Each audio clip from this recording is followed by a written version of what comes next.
भारत एक पुरातन देश है। हमारे देश का इतिहास बहुत ही प्राचीन है, जो हमारे प्राचीन ग्रंथों में भी लिखा हुआ है। प्राचीन काल में अनेक प्रसिद्ध राजा महाराजा हुए हैं। उनमें से एक प्रसिद्ध राजा था ययाति, जिनका वर्णन हमें वेद पुराणों में भी मिलता है। राजा ययाति चंद्रवंशीय राजा थे। उनके पिता का नाम नहुष था और ययाति उनके 6 पुत्रों में से एक थे। राजा ययाति की कथा हमें महाभारत, भागवत पुराण और मत्स्य पुराण में सुनने को मिलती है।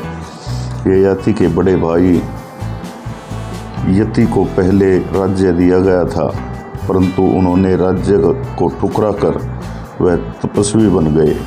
इसके बाद ययाति ने राजा के रूप में शासन किया और अपने चारों छोटे भाइयों को चारों दिशाओं में शासन करने के लिए भेज दिया। ययाति का विवाह दैत्य गुरु शुक्राचार्य की पुत्री देवयानी से हुआ था।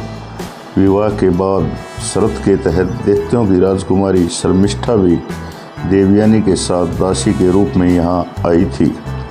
देवयानी से उन्हें यदु व पुरुष और शर्मिष्ठा से दुर्हु, पुरु तथा अनु नामक पुत्र हुए थे। श्रीमद् भागवत पुराण में राजा ययाति की कथा बताई जाती है।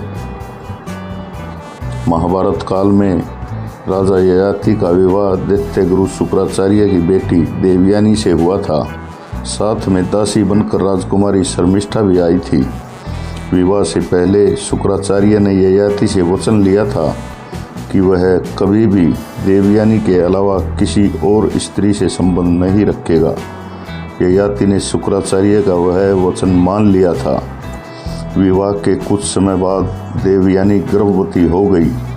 जब यह बात शर्मिष्ठा को मालूम हुई तो वह देवयानी से ईर्ष्या करने लगी, क्योंकि वह राजकुमारी थी और दासी का जीवन व्यतीत कर रही थी। वह राजा ययाति के महल के पीछे कुटिया में रहती थी। उसने सोचा कि वह अपने सुंदर रूप से राजा ययाति को आकर्षित कर लेगी और सारे सुख प्राप्त करेगी। उसकी यह योजना कामयाब रही। उसने ययाति को अपनी ओर आकर्षित कर लिया। ययाति शुक्राचार्य का वचन भूल चुके थे और उसने शर्मिष्ठा के साथ संबंध बना लिया था। जब यह बात देवयानी को पता चली तो वह अपने पिता के पास आई और दैत्य गुरु शुक्राचार्य को पूरी बात बता दी। यह सुनकर शुक्राचार्य बहुत क्रोधित हुए और उन्होंने ययाति को युवावस्था में ही बूढ़ा होने का श्राप दे दिया। इस श्राप के कारण ययाति जवानी में ही वृद्ध हो गए। उन्होंने शुक्राचार्य से क्षमा मांगी। दैत्य गुरु ने कहा कि अगर तुम्हारे पुत्रों में कोई अपनी जवानी तुम्हें सौंप दे तो तुम फिर से जवान हो जाओगे। राजा ययाति ने अपने सभी पुत्रों को बुलाया और कहा, अगर तुम मुझे जवान देखना चाहते हो तो तुम में किसी एक को मुझे अपनी जवानी देनी होगी।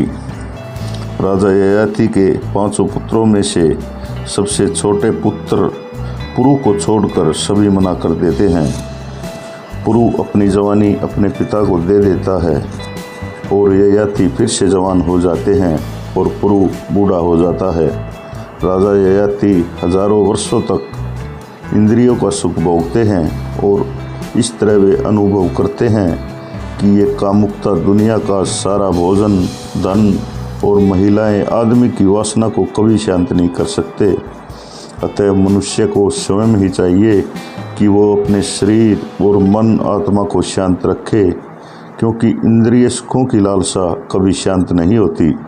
अतः हमें अपने शरीर को काबू में रखना चाहिए, क्योंकि मनुष्य कभी बूढ़ा नहीं होता, चाहे उसे बुढ़ापा ही क्यों ना आ जाए। राजा ययाति ने अपने मन को शांत किया और अपने पितृभक्त बेटे को अपनी जवानी फिर से सौंप दी। उसका पुत्र जवान हो गया और उसने अपना सारा राज्य पुरु को सौंपकर भगवान की भक्ति में लीन हो गए और स्वर्ग की प्राप्ति की। अतः मनुष्य का चाहिए कि वह अपनी इंद्रियों को काबू में रखे, इसी में सुख है। इन्हीं के बाद चंद्रवंश और सूर्यवंश की नींव पड़ी थी। धन्यवाद।